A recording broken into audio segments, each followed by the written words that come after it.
ஆரி ஒர்க்கில் ரொம்ப பேசிக்கான செயின் ஸ்டிச் எப்படி போடுறதுன்னு தெரியலன்னு ரொம்ப ஃபீல் பண்ணிட்டு இருக்கீங்களா மேம்? அவள் மறக்காமல் இந்த வீடியோவை சேவ் பண்ணி வச்சுட்டு ட்ரை பண்ணி பாருங்கள். 30 Day 30 ஆரி சேலஞ்சோட Day 1 செயின் ஸ்டிச் பார்க்கலாம் வாங்க. அதுக்காக துளி பிராண்டில் நம்பர் 14 நீடிலும் A1 மம்தா பிராண்ட் ஜரி த்ரெட்டும் எடுத்திருக்கேன் மேம். எப்பவும் போல லாஸ்ட்டில் வந்து எண்ணாட் போட்டு எடுத்துக்கலாம். விசிபிளாக தெரியறதுக்காக நெட் கிளாத் எடுத்திருக்கேன். இதில் வந்து முன்னாடி வந்து துளிப்ன்ற பிராண்ட் இருக்குமா, பின்னாடி 14 எழுதிருக்கும். எப்போவுமே உங்கள் ஃபேஸ் பக்கம் என்ன ஃபேஸ் பண்ணியிருக்கணும் அப்படின்னா துளிப்புன்ற பிராண்டு தான் இருக்கணும். அதே மாதிரி நீடில் 90 டிகிரி உள்ளே இறக்கிடுங்க. கீழே வந்து நூலை முடிச்சு போட்டு எடுத்துக்கல, அதை அந்த ஹூக் வழியாக வெளியே எடுங்க. எடுத்துகிட்டு ஜஸ்ட்டு நீடில் வந்து 90 டிகிரியில் கீழே வந்து இன்சர்ட் பண்ணிவிட்டு உங்கள் கை இருக்குது பார்த்தீங்களா, நூலை வந்து ஆள்காட்டி விரல் கட்டை விரல் ரெண்டில் பிடிச்சிக்கோங்க.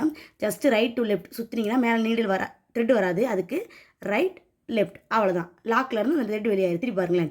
நீடில் வந்து 90 டிகிரி இன்சர்ட் பண்ணிவிட்டேன். இந்த இருக்குது நீடில் இந்த இருக்குது.